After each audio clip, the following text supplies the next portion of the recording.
Hi everybody, welcome back to The Limit Breakdown, where we break down our thoughts and opinions in the latest movies, TV, and things going on in entertainment. The Too Long Didn't Watch take on the unbearable weight of massive talent is 4 hearts. That means we recommend going to give this one a watch, especially if you're a fan of Nikolas Cage. Huge fan of Nikolas Cage. Absolutely. Alright, so let's roll into the intro.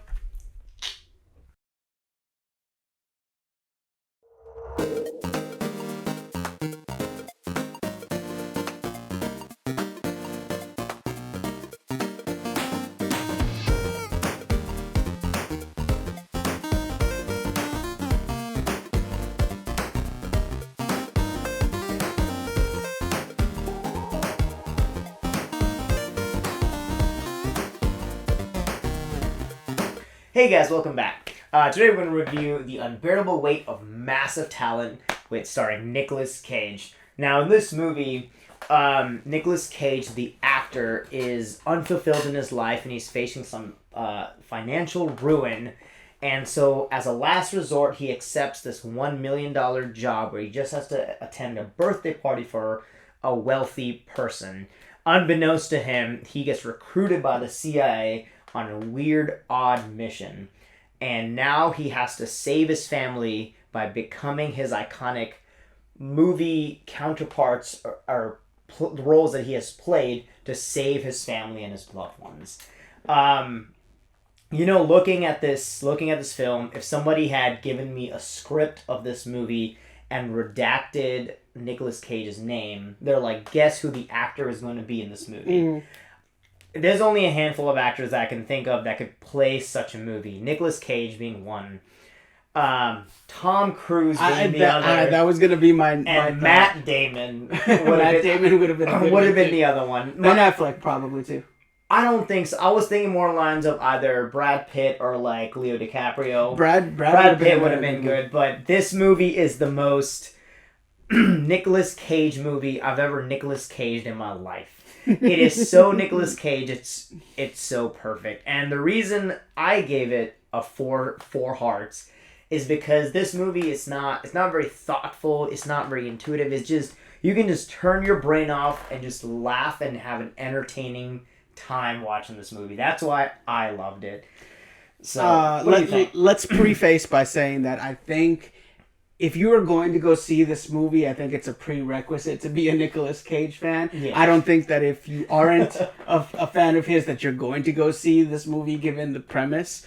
But it, like you said, it was one of those movies that it just embodies everything that people love and maybe even some of the stuff that people hate about Nikolas Cage. 100%. And it's just, I love how much fun he's clearly having with the role, because there are some actors that you could argue would take themselves so seriously that they couldn't go into a role like this. But the fact that he dove into it head first, he did such a phenomenal job. Yeah.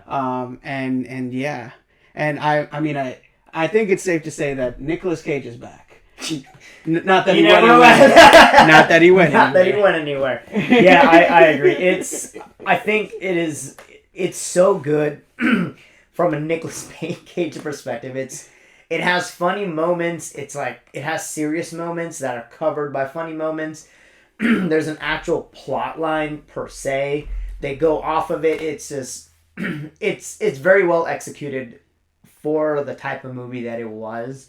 And I don't think it was trying to be anything more. Let's start by talking about the things that we liked about the movie. Even though it wasn't like a very, very deep plot, I liked how meta it was. Mm-hmm. How halfway through the movie, they're literally talking about the script that the movie becomes, and it's so self-aware about everything that it's doing, and it's like especially towards the middle arc where they're like, oh, we want to have a movie that's character focused and that's driven on these relationships, and that's the heart of the movie, which it was. And he goes, but what if we put in a kidnapping plot? And he's like, that's absolutely ridiculous. That doesn't make any sense. Yeah. It basically talks about the movie in the movie while making fun of the movie in the movie while doing those things that it's making fun of. Yeah. So but at the heart of it, like it's still a character focused story. Pedro Pascal and Nicolas Cage had tremendous chemistry. Yeah, I agree. I'm a huge fan of Pedro Pascal in general. I think what I think about him is when he laughs, you want to laugh, and when he feels sad, I genuinely am like, oh my god. I think he's a phenomenal actor in general. He's one of my favorites. I don't really like fangirl over a lot of celebrities. If I ever saw Pedro Pascal, I might actually fangirl. He did a phenomenal job, like I said, and he drove that movie really, really well, all the way up in the end. I don't think there was any time in the movie where, as a character or as an actor, there was a lacking. We're like, oh, this was a little extra, right? Yeah. So I think that's from his perspective. Again, it's one of those situations where you don't really understand what is happening until you see it happening, and aside from all the little Nicolas Cage Easter eggs and everything, it was just very well structured, very entertaining. There weren't any jokes that I felt that were cringy. Like most of the laughs, I didn't. At no point was I ever like, oh my god, this movie's hilarious. But most of those were like, that was a good chuckle. That was a good chuckle. Yeah, there was some good beats. The stuff with the guns from Face Off was pretty cool. The gold guns, yeah. And the fact that he's talking about the statue is like, oh man, this thing's grotesque. I'll give you $20,000. Yeah, the memorabilia from his old movies were spot on. My one complaint was they kept saying, man, that guy is a legend. That was a perfect time for them to say, he's a national treasure. Come on. That one line would have just made the movie amazing. I don't think there was any national treasure lines in there. I don't think so. I'm a little disappointed about that, but... Or at least a reference to the Constitution or something. Yeah, something about that. But overall, I think it was the references were pretty that would have been pretty funny. Like, I'm thinking now, like, if, the scene when they're like, oh, we have another mission for you. And he's like, no. He's like, you have to steal the Constitution. or something like that. Yeah, it would have been amazing. Speaking of the CIA agents, I personally love Tiffany Haddish. I don't know if you've seen her in some stuff. I think she's a great comedian. I've seen a lot of her stand-up. I've seen a lot of her movies. I think she's a great actress. She actually did a really good job. It was very subtle, her role in it. I think majority of the other roles weren't... There were supporting roles, but they weren't there as much. Yeah, I mean, the focus was definitely on Nicolas Cage. And Nick and Pedro. Yeah, Nick and Pedro. Yeah, definitely. And it was definitely centered on the two of theirs relationship. The biggest, I guess, complaint that I would have is just that...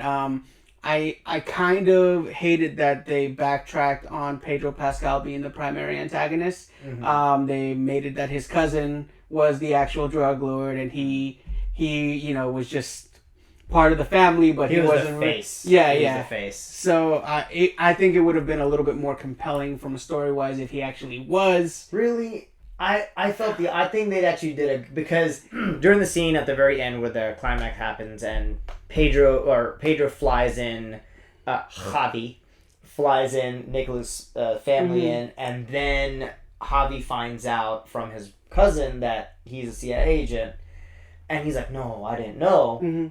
He's the actual drug lord. And he's like, you have to kill Nicolas Cage. I genuinely felt bad. I'm like, oh my god, their friendship is gonna break. Yeah. And when they drove out to the cliff to shoot each other, and they're like, I don't want to kill you and I love you, and I don't want to kill you and I love you. And then they replaced shoes. Yeah. They each knew the other person's identity at this point, and it genuinely broke my heart. I'm like, oh my god, they have to kill each other or something like that. But then, once it happened that he's like, hey, no, my cousin's the drug lord, I was kind of relieved. I was like, now their friendship can last. Yeah. Because it was just, to me, I think that was amazing. I guess if I were writing the movie, I would have liked to kept have seen kept him as the antagonist and maybe do something like his cousin is his second in command and he finds out about Nicolas Cage, so he's like, no, if you don't kill him, that's gonna show weakness. So then, so he at that point makes a move for power within the organization. Yeah. And then and then kind of basically pushing the same thing, and then kind of a similar situation, but still putting him as the face and the head of the organization, and then it's more of a sacrifice. It's more of a choice.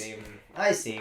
I could see it going that way. That makes sense, But you couldn't very well have the way that they did it facilitated the ending where he's able to come to the premiere and reap the spoils of their script and all of that. Yeah, I understand. That makes sense. So the very first arc of the movie was very much focused on developing the character of this particular version of Nicolas Cage, and showing you like one of the conversations that he had, I think is with the therapist in the early scene of the movie, where it was like, oh yeah, he's like, I took all of these roles on. And he's like, yeah, I mean, not all of them were artistically satisfying. Some of them just paid the bills. Yeah. And that's kind of like something that, not a lot of Hollywood people kind of put out there. Yeah, I was actually just thinking about that. I thought that was such a clever thing. And like, if you think about it, Nicolas Cage makes a lot of movies. Yeah. A lot. And you're like, okay. And he's like, it's a job. I do this because it's a job. Yeah. I gotta pay the bills, given his bills are millions of dollars. Yeah. But, he does a job to get paid. What if it's a hit, it's a hit. If it's not, it's not. And he's like, it's okay, move on to the next thing, which I think is actually amazing. Mm-hmm. The way he put it out, the way he sentenced it, I think it was amazing. And you never think about it that way, like you said. Mm-hmm. And I think it brings you perspective and a human element on like these celebrities. Yeah. Especially a national treasure, but a legend like Nick Cage. And the whole thing about he was looking for that next big role to bring him back. Again, not that he went anywhere, but that's also a very cool aspect of it. Like, I've been a longtime Nicolas Cage fan. Even when, over the last couple of years, it hasn't been. He hasn't been doing his best work. He hasn't had the biggest of budgets. He's been taking some smaller roles and doing some more indie stuff. But there are still his body of work that like stands out. Yeah. And whenever I think of like your prototypical late '90s, early 2000s action movie, like Con Air, Face Off, like those are the ones that come to mind. And he's had so many like really iconic performances. Yeah, Gone in 60 Seconds. Yeah, Gone in 60 Seconds. How dynamic, and I always thought it was a shame that he didn't take on more roles where he was playing the villain. I thought him playing Castor Troy in the beginning of Face Off was such a good, like, he looked like he was having so much fun, like just a maniacal, evil villain, like just so ridiculous, over the top. I couldn't really eat peaches for a while after that. I really love peaches. Oh man, that's actually my favorite ones. Yeah, nice, but juicy peach. Coming back to it, I think there was. I don't think there was a slow point in the movie. I think the movie kept going. The movie kept rolling. It definitely had a good pace. It definitely had. Like I said, the script kept the story moving. There were very, very few pauses, if any, and then especially on the third act, like once it got going, and like the action set pieces were pretty well done. It was typical Nicolas Cage. Like the car chase scene was very well done. You were reminded a couple of times that he did his own stunts for Gone in 60 Seconds. I actually did not know that. That scene was actually so the Lsd scene. I think is one of my favorite scenes in the entire movie. Nicolas Cage is trying to get into a secret vault, and Javi is like, you want to take some LSD instead, and then they go on this weird trip, and it's the funniest scene I have ever seen. The guys, two men go, and they're looking at the two men, and he's like, just turn around, look at them, but just laugh, and he goes, That scene, classic. The trying to get over the wall. Yeah. I was dying. I was literally it was dying in that scene. It was great. And then, like you said, when he's like, when they're like, you have to drive, and then they're like, well, didn't you do your own stunts in Gone in 60 Seconds? And you're like, I did, which I also did not know. And then you expect him to like turn the car around, do like something awesome, and then instantly crash. Instantly crashes, runs into the wall, and is just a horrible driver. Well, in fairness, LSD. It's a hell of a drug. But That's not an endorsement. Yes. I think it was phenomenal. That scene itself was just so well done. I think it was great. It's probably one of my favorite scenes in the movie. And then leading into the climax of the film, when their brilliant plan to get the two girls back from the cousin is to put prosthetics on Nikolas. Oh yeah, and then he just hey. Oh man, that scene was I was not expecting that. He's like, but I could play the part, and I was like, yeah. And then immediately he gets kicked. But yeah, it was really. What did you think of his imaginary and I guess Nikki or? I was really hoping you didn't bring that up. That was one of the things where I understood why they brought his alter ego Nikki in it, but I think it was a little too much. A little too much. So the purpose of the alter ego was Nicolas Cage obviously is down in his dumps, and he's looking at his alter ego, which is the high point of Nicolas Cage in his career. Well, I think, in his mind, it's the high point. Yeah. And he's having a conversation with him, trying to do life, but that Nicolas Cage is, I'm a celebrity, I'm Nicolas Cage, which I understand. What I thought was too much was when they were in the bar. I know exactly what you're talking about. And he's like, I'm Nick Cage. And then he then makes out with himself and grabs his butt. Yeah. And he's like, Nick Cage is a good smoocher. And just walks out. I'm like, I think that scene could have been avoided 100%. Yes and no. I think it's I mean, it's obviously a rib on Nicolas Cage, but this whole movie is a rib on Nicolas Cage. But it's also, I think it was one of those, maybe at one point he might have had a reputation of being particularly difficult or maybe being egocentric, and that's kind of a way of him acknowledging that and acknowledging that's one of his, not so favorable parts. And I feel like all of us have a little bit of that egocentricity to us. There's that part of us where it's like, I'm whoever the hell my name is. Yeah. It's like we think we can do whatever we want, and then, kind of like create a video series about reviews that people want to watch because we're awesome. Yeah. Well, who doesn't want to listen to me?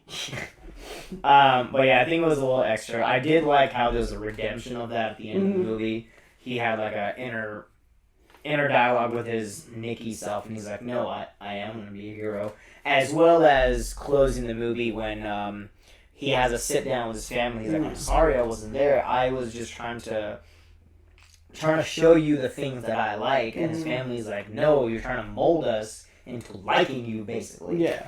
And it was kind of like Nick Cage getting back to his roots as a character, but also as a person. Yeah. And I thought it was a really good connection what they had there. Yeah, I love that they didn't dive into, like, the film was not about trying to glorify Nick Cage, the actor, and try to translate this weird fantasy of him being a real live action star. Because right at the end of the movie, when he was supposed to be saving the day, it cuts to the theater and showing the end of the movie. So it wasn't about that glorification. It was more about the balance of, like you said, being an actual human being. Yeah. And the relationships that you developed, and showing that he had a real connection with Pedro Pascal's character. And then trying to regain the connection that he had with his estranged, wife and daughter. And I thought that was pretty well done. Very, very well written. I do have a question for you. At the last scene where where they drive into the compound. Yeah, the embassy. The embassy. And the cousin, Lucas, has Nicolas Cage by the gun. Mm-hmm.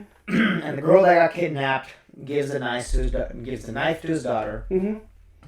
And the daughter says, "Dad," and throws the knife at Nick Cage. Yeah. He perfectly catches it, turns around and stabs him. Yeah. How does he catch the knife? I'm not saying it's impossible. I'm just saying it's very Hollywood magic. But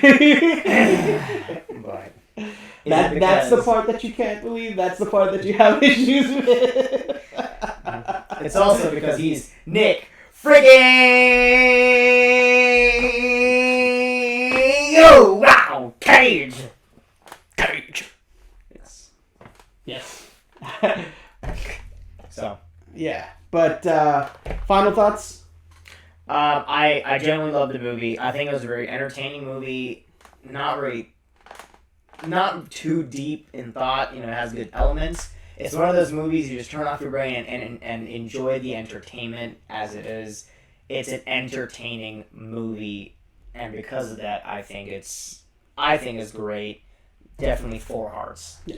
I also agree with you. I thought it was definitely worthwhile seeing, especially if you're a Nikolas Cage fan. Definitely if you're a Nikolas Cage fan. But again, I don't think if you weren't a Nikolas Cage fan, you would be seeing this movie. So yeah. It's one of those. But I thought it was very well written. I thought it was very well acted. The plot and everything told a story that I felt was worth telling, which at the end of the day is what movies are all about. Yeah. It's telling a story that's worth telling. And I felt that. It made me feel something, which is, kind of the whole object of entertainment is to celebrities have feelings. Feel. But overall, I loved it. I think it was a good time, and definitely recommend it.